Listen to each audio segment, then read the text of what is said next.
Which leads us to perhaps topic number 3. Ross Douthat,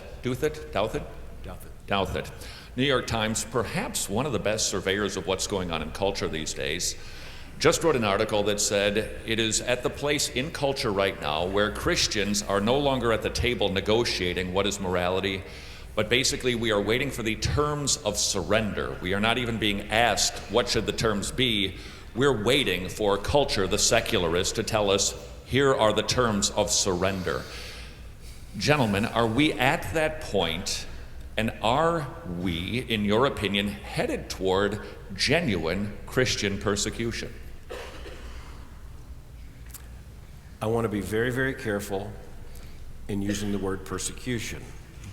There are brothers in this room who have risked life to preach the gospel. We are not there. It's not likely we will be there. That's different. But oppression is different than persecution, and social isolation and marginalization.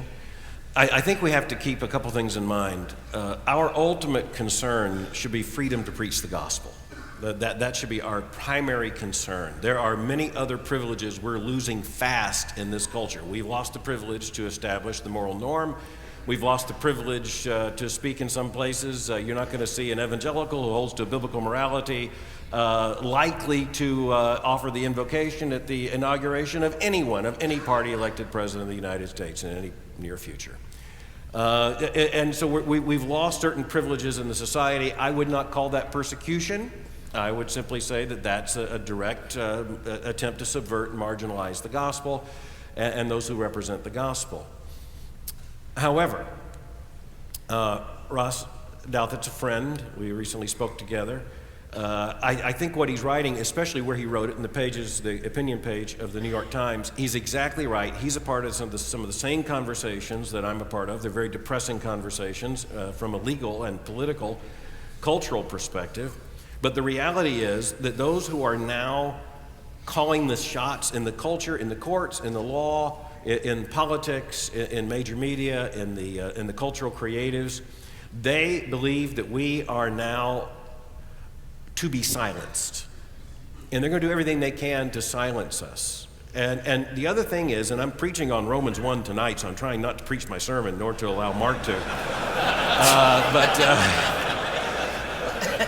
But you have to realize, and I will document tonight, that what is being demanded of us is celebrating this. That is the overarching ambition behind the legalization of same-sex marriage. It is to put society in the position of normalizing and celebrating. That's exactly where this is headed. Those who will not do that are going to pay a huge price. The surrender language that Ross is using doesn't originate with him. It originates with the other side of the argument. And I have those legal briefs actually on my iPad as I sit here, in which the folks who are pushing this on the other side are saying, in order to maintain the understanding that this is a matter of human rights and human dignity, no dissenting voices can be allowed cultural privilege. That's where we are. Yeah, I wouldn't want us to hear that language of surrender and think that that's calling us in any way to be passive. He's not saying that. Right, but I mean, I just want to make sure people here who don't read that article and hear this phrase be used, because even if it's true that the cultural privilege is something that we don't have for a time or until the return of Christ in this country, we in our local churches have to be very active in responding and thinking through and how we actively pursue the commands of Christ on the terrain that God in His providence allows us to inhabit. So we'll have to use all of our wits about us and know the word well and be charitable and careful with each other's souls in order to get through this. And the Lord will no doubt get great glory to Himself through it. Yeah, that's very well put. I would just say you can make the word surrender go away pretty fast with this group if it becomes crystal clear that we're nowhere near surrendering the truth. The word surrender can go out of the conversation as fast as we eliminate it. I think this is when we speak prophetically to the hour and the time and the day and equivocate not at all.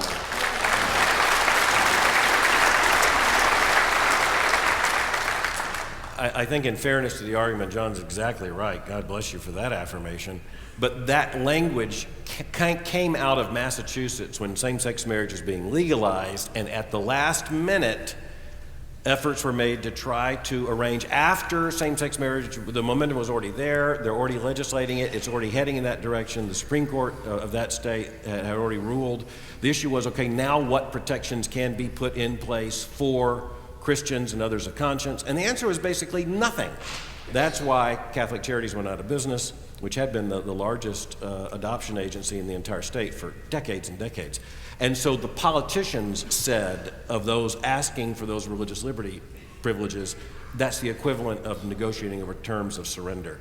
Those folks didn't surrender. And I want to argue that when Catholic Charities went out of business out of conviction, in this sense, they weren't surrendering. They were simply saying, we will not bow the knee to Baal. We're going to find out whether evangelicals have the same kind of courage in very short order.